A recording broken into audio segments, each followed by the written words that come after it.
कौन सतरे चोरी होईची जगन्नाथंक मोदक ना मिछरे गुजब प्रचार करा जाउछि।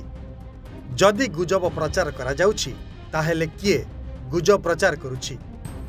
कौन बाड़ग्राही निजे गुजब प्रचार करुछंती ना एहा पछरे रहिछि एक योजनाबद्ध षडयंत्र?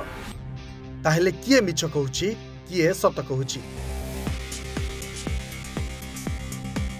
जदि प्रशासक और मंत्री सत कहउछंती ताहेले बाड़ग्राही मिछ कहउछंती। राज्य रे आज गोटे चर्चा, किए चोरी कला जगन्नाथंक मोदक। एहार भितरे किंतु श्रीमंदिर मुख्य प्रशासक और आईन मंत्री स्पष्ट करि सारिछंती मोदक चोरी हेबा घटनार सत्यता नाही, केवल अपप्रचार करा जाउछि। एही असत्यर तदंत हेबो और दंड प्रदान करा जिवो। सुनंतु कौन कहउछंती मंत्री और प्रशासक। प्रारंभिक सूचना अनुसार जो बाड़ग्राही देइछंती से सत्य आधारित नुहे बोली हमको जना पड़छि, कि तार तदंत रिपोर्ट भी हमें मागी मु कहि दिए जे जेते बेले कोन से वैद्य सेवक नै कि गारदरे दियंती से अमुनिया दशमूल मोदक को कौन हिसाब से आमर कौन प्रशासन कर्मचारी किंबा गारदर कौन अधिकारी कर्मचारी छुंती ना कि गणती ना। एवं परवर्ती पर्यायर आम पाखे जहाँ सूचना अच्छी से मोदक गुड़ी को ये दैतापति निजोगर संपादक आमर टिपा खातर लेखा जाए एटा सत। तेणु जहाँ भी कमांडर रिपोर्ट देते से आधार आमको जहाँ सूचना वर्तमान पर्यंत अच्छी से हिसाब से बाड़ग्राही जो सूचना अच्छी जो अभियोग अच्छी सत्य आधारित नुहे बोली आम जाना पाई। मुझे कहली वैद्य सेवक जो आणिकी दियंती गारदरे से माने जहाँ कहती को कहाटू केते आनीची ताकू टिपा खातर लेखा जाए और से हिसाब से 313 अच्छी बोली जना पड़छि। एवं दैतापति निजोगर संपादक जन नैछंती तांकर कोनसी अभियोग नाही। तेणु जेते बेले अन्य जने बाड़ग्राही देइछंती आमे गुरुत्व सहित नउछु एवं हमर जहाँ प्रारंभिक तदंत अछि से हिसाब से ताहा सत्य आधारित नुहे बोली जना पड़छि। किछि लोक निजर बहादुरी देखैबा पई भी बेले बेले गुड़िए अजथार्थ कथा को जोटाकर माने जो कथा से कहते यार गणति हुए इत्यादि इत्यादि अजथार्थ कथा को बेले बेले बाहर को आणिकी विभ्रांति भी सृष्टि करती।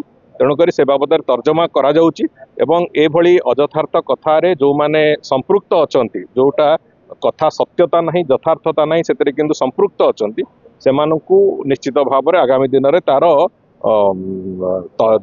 जो तदंत एवं ये जो दंड उभयर सामना करियो। मोदक चोरी मोदक चोरी है नहीं एकथा से कथा बाबद मुख्य प्रशासक स्पष्टतार सहित कहि सारिछंती एवं मोदक को भी गणति करा जाएनी जो कहा पाखे केतिकी संख्यार मोदक किए देइचंती से कथा जो से कथारे केबे गणति भी करा जाए नहीं। ए तो सुनिले मंत्री और प्रशासकंक कथा, किंतु बलभद्रंक बाड़ग्राही हलधर दास महापात्र कहउछंती अलगा कथा। तांका अभियोग मोदक हजिजिबा किंबा चोरी होइजिबा घटना 2 दिन तलर। ए संपर्क में मंदिर मुख्य प्रशासकंकु अवगत करा सारिछि, किंतु प्रशासक एहाकु चापी रखिथिले। मोट 313टी मोदक भितरु 70टी चोरी होई जाइछि। एबे 243टी मोदक महाप्रभुंकु लागि होइछि। तेबेले सेवायत मोदक प्रस्तुत करी मंदिर गारद बा भंडार को हस्तांतर करिथांती सेतेबेले सेमाने केतोटी मोदक देइछंती ताहा मौखिक भावे जणाइथांती। मोदक केतोटी थिला ताहा मंदिर कमांडर को जणा, किंतु केउ उद्देश्य रे 70टी मोदक अंतर्धान होई जाइछि ताहा कहि परिबि नाही। एपरिकि से सरकारी भावे चिट्ठी लेखि मोदक बा मूर्ति संपर्क रे प्रशासक को अवगत कराइछंती।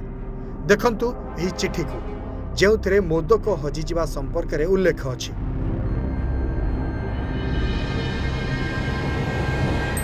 शुणा पर बर्तमान 70 मोदक कम हो शुणवार मो कमांडर को पचारे कमांडर तार हिसाब देदेले एति मोदक आसला 70टा किंतु कम था नहीं समस्त जाइला से कथा कमांडर जानते।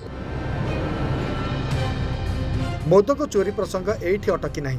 मंदिर गारद बा स्टोर रूम रु ठाकुरंकर व्यक्तिगत अमूल्य मोदक चोरी होइजिबा सांघातिक अपराध।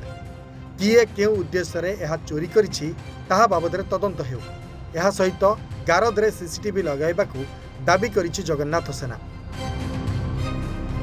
गारद घर जोटा मंदिर भीतर सिक्यूरीटी होम जो सबुतक सिक्यूरीटी काम सुरक्षार दायित्व से घर भितर सीसीटीवी लगी ना कौन एथिपाई मुख्य प्रशासक दायी रही ना नहीं टीवी बड़ बड़ कथा कहते कि साधारण कथा पाखे ना जदि लगी था आज चोर धरा था केड़ा बड़ गहिर मुख्य प्रशासक दायी रही ना नहीं दुई एते गुरुत्वपूर्ण घटना को मुख्य प्रशासक जिला अधिकारी एवं आईन मंत्री एवं अन्य विभाग आपको आज पर्यटन चिपिकी चपेक रखार कारण कौन जदि ये भूल होती संशोधन करा लुचेक रखा यहाँ महापाप क्या क्या स्वार्थ लुचेक रखा जदि प्रशंसाटा आपणकर निंदा भी आपणकर गोटे पटे प्रशासक निजे मानिछंती 313टी मोदक गारदरे थिला किंतु दियंकु लागू होइथिबा बेले 243 थिला।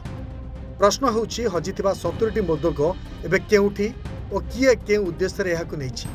जदि 70टी मोदक हजिथिबा कथा 100% सत ताहेले विपदरे श्रीमंदिर। ब्यूरो रिपोर्ट समाज लाइव।